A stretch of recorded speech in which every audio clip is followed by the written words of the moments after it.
সায়ন রায়ের সমস্ত কথা রেকর্ড করে রেখে পুলিশের কাছে সায়ন রায়কে ধরিয়ে দিল ময়না। হ্যাঁ বন্ধুরা, এমনটাই দেখা যাবে। তাই সম্পূর্ণ জানতে ভিডিওটিতে লাইক দিয়ে চ্যানেলটি সাবস্ক্রাইব করে দেখতে থাকুন। গল্পের শুরুতেই দেখা যাবে পুলিশ রৌদ্রকে বলতে থাকে, প্লিজ আমাদের সঙ্গে চলুন, আপনাকে এখন আমি নিয়ে যাব। তখন এই বলে রৌদ্রকে টানাটানি করতে থাকে। তখনই রৌদ্র বলতে থাকে, আমি কোথাও যাব না, ময়না সুস্থ হওয়া না পর্যন্ত আমি কোথাও যাব না। তখনই রৌদ্রের মা ডাক্তারবাবুকে বলতে থাকে, ডাক্তারবাবু প্লিজ আপনি বোঝার চেষ্টা করুন, আমি আপনার কাছে হাত জোর করে ক্ষমা চাইছি। আমার ছেলে আর আপনাদের চিকিৎসায় কোনো রকম বাধা দেবে না, আর ও যাবেও না ওটির মধ্যে। প্লিজ আপনি এবারের মতো আমার ছেলেকে ক্ষমা করে দিন, আপনি কিছু করুন, কিছু একটা করুন ডাক্তারবাবু। তখনই ডাক্তারবাবু অবাক হয়ে রৌদ্রের মায়ের দিকে তাকিয়ে থাকে। তখনই দেখা যাবে নার্স আসে, আর সে বলতে থাকে, ডাক্তার আপনি চলুন চলুন, একটু চলুন ভিতরে। তখনই ডাক্তার ছুটে যায় ভিতরে, আর এইদিকে রৌদ্র বলতে থাকে, কি হলো, ময়নার কি কিছু হয়েছে?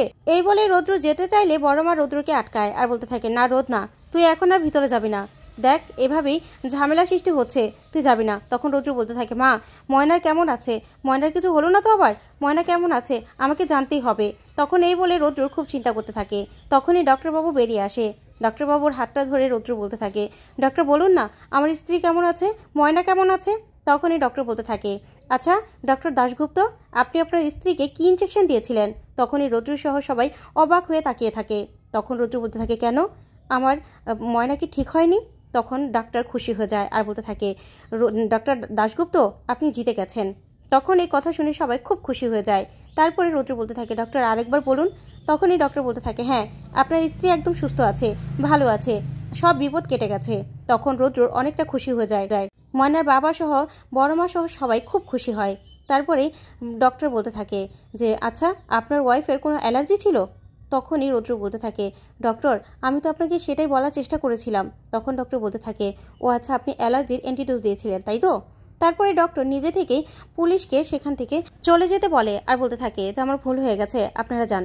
তারপরে পুলিশ সেখান থেকে চলে যায়। তারপর ডক্টর বলতে থাকে, আমার না ভুল হয়ে গেছে, আমি আপনাদের সবার কাছে ক্ষমা চাইছি, আর ডক্টর দাশগুপ্ত আপনার কাছেও আমি ক্ষমা চাইছি। তখন রৌদ্র বলতে থাকে, না না ডক্টর কি করছেন আপনি? তখন ডক্টর বলতে থাকে, হ্যাঁ আমি যদি আপনার কথাটা শুনতাম তাহলে হয়তো এই দিনটা আসতো না। আপনি আমাদের সম্মান বাঁচিয়েছেন, আর আপনি রোগীর জীবনও বাঁচিয়েছেন। আসলে বুঝতেই তো পারছেন ব্যাপারটা খুব সেন্সিটিভ ছিল, তাই আপনাকে আমি অ্যালাউ করতে চাইছিলাম না। তখনই রৌদ্র বলতে থাকে, আসলে ডক্টর সেন মনে হয় ময়নার মেডিসিন পাল্টেছিল, তাই আমি তো আর দেখিনি, তাই আমি জানতাম না, আসলে বুঝতে পারিনি প্রথমেই, সেটাই আপনাকে বলার চেষ্টা করেছিলাম যে আমার স্ত্রীর অ্যালার্জি রয়েছে। তখনই ডক্টর বলতে থাকে, আজকে আপনার জন্য আমি সত্যি অনেক বড় একটা বিপদ থেকে বেঁচে গেছি, আপনি আমাকে ক্ষমা করে দিন। তখনই রৌদ্র বলতে থাকে, না না ডক্টর আপনি যা করেছেন ঠিকই করছেন। তখন ডক্টর বলতে থাকে, আচ্ছা আপনার স্ত্রী না এখন ঘুমোচ্ছে, প্লিজ কয়েক ঘন্টা আপনারা আর ভিতরে যাবেন না, তবে বাইরে থেকে আপনারা দেখতে পারবেন, ঠিক আছে? তখনই রৌদ্র বলতে থাকে, ঠিক আছে ডক্টর। তারপর ডক্টর ভিতরে চলে গেলে রৌদ্র বাইরে থেকে ময়নাকে দেখতে থাকে আর মনে মনে বলতে থাকে, ময়না তুমি ঘুমো, আরও ঘুমো, যত ঘুমোবে তুমি তত তাড়াতাড়ি সুস্থ হয়ে যাবে। এই বলেই রৌদ্র অবাক দৃষ্টিতে ময়নার দিকে তাকিয়ে থাকে। অন্যদিকে দেখা যাবে তদন্ত কমিটির লোকরা তদন্ত শেষ করে তারপরে সেই ফাইলটা জমা দিতে আসে। তারপরে দেখা যাবে সিএমএস সেক্রেটারির কাছে সবটা দেখালে সে বলতে থাকে, ও আচ্ছা এই সব কিছুর পিছনে তাহলে সায়ন রায়। তখনই তদন্ত কমিটির লোকেরা বলতে থাকে, হ্যাঁ কিন্তু আসলে সায়ন রায়কে গ্রেপ্তার করা যাবে, কারণ তার বিরুদ্ধে একটা ডায়েরি রয়েছে, কিন্তু কোনো প্রমাণ পাওয়া যায়নি যে উনি ধানসিঁড়িকে ঠেট করেছিল, কারণ ধানসিঁড়ির পক্ষ থেকে সাক্ষী হলো ওর বাবা, তাই বাবার সাক্ষীটা না খুব একটা গ্রাহ্য হবে না, তাই এইটা ধূপে টিকবে না। তখন এই কথা শুনে সেই সিএমের লোক বলতে থাকে, কিন্তু সায়ন রায় তো ঠেটটা দিয়েছিল, কি মনে হয়েছে আপনাদের? তখনই তদন্ত কমিটি একজন বলতে থাকে, হ্যাঁ যতদূর মনে হচ্ছে উনি ঠেট করেছিলেন, কিন্তু তার তো কোনো প্রমাণ নেই। তখনই তদন্ত কমিটির একজন বলতে থাকে, যদি একটা প্রমাণ পাওয়া যেত তাহলে খুব ভালো হতো। ওইদিকে দেখা যাবে ময়না সুস্থ হয়ে গেছে। তখনই নার্স ময়নার চুল বেঁধে দিতে থাকে। তখনই দেখা যাবে রৌদ্রর বাইরে পায়চারি করছে।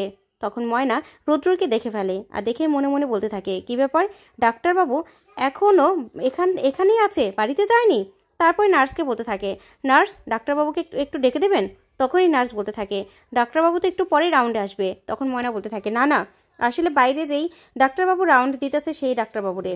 তখনই ধানসিঁড়ির কথা শুনে নার্স বলতে থাকে, ও আচ্ছা আপনার হাজবেন্ডের কথা বলছেন? তখন ময়না বলে, হ্যাঁ। তারপরে নার্স বলতে থাকে, আচ্ছা ঠিক আছে আপনার হাজবেন্ডকে আমি এখনই ডেকে দিচ্ছি।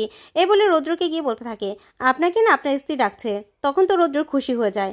তারপরে ময়নার বাবা সেখানে আসে। তখন রৌদ্র বলতে থাকে, বাবা আপনি যাবেন, আপনি যান না ময়নার সঙ্গে দেখা করুন। তখনই ময়নার বাবা বলতে থাকে, না না বাবা তোমারে ময়না ডাকতাছে, তুমি গিয়ে ওর লগে কথা কও, ঠিক আছে? তারপরে ময়নার বাবা বাইরে বসে পড়ে, ওইদিকে রৌদ্র ভিতরে যায়। তখনই রৌদ্র ময়নাকে গিয়ে বলতে থাকে, ময়না কেমন আছো এখন? তখন ময়না বলতে থাকে, ডাক্তারবাবু আপনি এখনও যান নাই? তখনই রৌদ্রর এই কথা শুনে অবাক হয়ে যায় আর বলতে থাকে, আচ্ছা ময়না, তুমি যদি আমার জায়গায় থাকতে, আমি যদি তোমাকে এই কথাগুলো বলতাম, তুমি কি এখান থেকে চলে যেতে? তখন ময়না বলতে থাকে, ডাক্তারবাবু আমি তো আপনার বিশ্বাস করি, কিন্তু আপনি তো আমার বিশ্বাস করেন না। যা শুনে রৌদ্র চমকে যায়। তারপরে নার্স সেখান থেকে বেরিয়ে গেলে রৌদ্র বলতে থাকে, ময়না আমি একটা ভুল করেছি, সেই জন্য কি আমাকে ক্ষমা করা যায় না? আমি তো কষ্ট পাচ্ছি, আমাকে এভাবে সাজা না দিলে হয় না?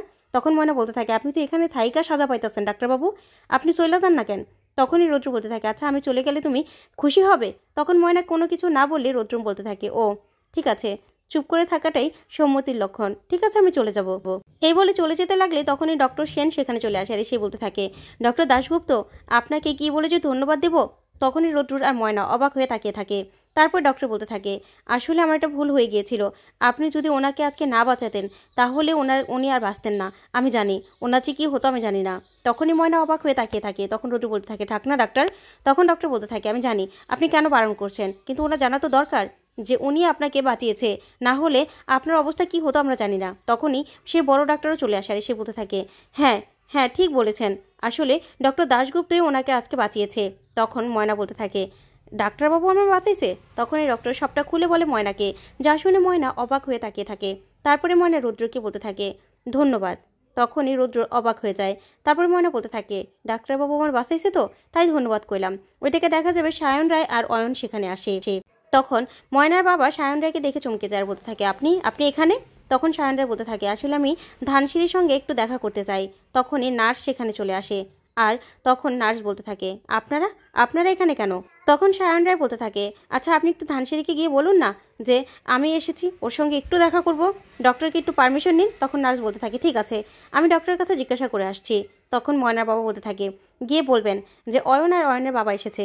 তখনই নার্স গিয়ে সবটা বললে ময়না চমকে যায় বলতে থাকে, সায়ন রায় কেন এসেছে? তখন রৌদ্র বলতে থাকে, আমি বলে দিচ্ছি, ওনাকে এখনই এখান থেকে চলে যেতে বলুন, না হলে উনি আসলে ময়না উত্তেজিত হবে, তখন আবার সমস্যা হবে। তখন ময়না বলতে থাকে, আচ্ছা ডাক্তারবাবু চিফ মিনিস্টার যে আইলো কি হয়েছে? তখন নার্স বলতে থাকে, আপনাকে তো দেখালাম যে তদন্ত কমিটি হয়েছে।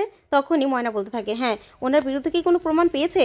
উনি যে আমার থ্রেট দিচ্ছে সেটার কোনো প্রমাণ পাওয়া গেছে? তখন রৌদ্র বলতে থাকে, সেটা কি করে প্রমাণ পাওয়া যাবে ময়না? তখন ময়না বলতে থাকে, একটা প্রমাণ দরকার তাই তো? তারপর ময়না নার্সকে বলতে থাকে, ওনাদের আসতে বলুন। তখন রৌদ্র বলতে থাকে, ময়না তুমি কি আমার কোনো কথা শুনবে না? তখন ময়না বলতে থাকে, ডাক্তারবাবু আমি শুনুম তো, কিন্তু তার আগে আপনি আমার একটা জিনিস দেন তো। তারপরেই রৌদ্রের কাছ থেকে মোবাইলটা চেয়ে নেয় ময়না, তারপরে রেকর্ডিং অন করে দেয়। ওইদিকে সায়ন রায় আর অয়ন ভিতরে আসে। তারপরে ময়নাকে বলতে থাকে, ধানসিঁড়ি এখন তুমি কেমন আছো? তোমার কাছে না ক্ষমা চাইতে আসলাম। তখন ময়না বলতে থাকে, আপনি দাঁড়িয়ে আছেন কেন? বসুন না, আমার পাশে এসে বসুন। আসলে আমি বসে আছি আর আপনি দাঁড়িয়ে থাকবেন সেটা ভালো দেখায় না তো, আপনি তোমার বাবার বয়সী। তখন সায়ন রায় ময়নার কাছে এসে বসে। তখন ময়না বলতে থাকে, আসলে আমি গলা দিয়ে কথা বলতে পারছি না তো ঠিক করে, আপনি যদি আরেকটু কাছে এসে বসতেন। তখন সায়ন রায় কাছে গিয়ে বসে বলতে থাকে, আসলে আমি ছোট থেকে না খুব কষ্ট করে মানুষ হয়েছি, তাই আমার ছেলেকে আমি কষ্ট বুঝতে দিইনি, অভাব থাকলেও বুঝতে দিইনি, তাই না ভুলটা হয়ে গেছে। কিন্তু আমার ছেলেকে যে মানুষ করতে পারিনি সেটা আমার বড় ভুল হয়ে গেছে ধানসিঁড়ি, আমি তোমার কাছে ক্ষমা চাইতে এসেছি। তখন এই কথাগুলো শুনে ময়না চমকে যায়। সব কথাগুলো সায়ন রায়ের রেকর্ডিং করে দেয়। তারপরে সেই রেকর্ডিং তদন্ত কমিটির হাতে তুলে দেয় ময়না। তখনই সায়ন রায়ের জেল হয়ে যায়। তো বন্ধুরা আজকের আপডেটটি কেমন লাগলো কমেন্ট করে জানাও। ধন্যবাদ।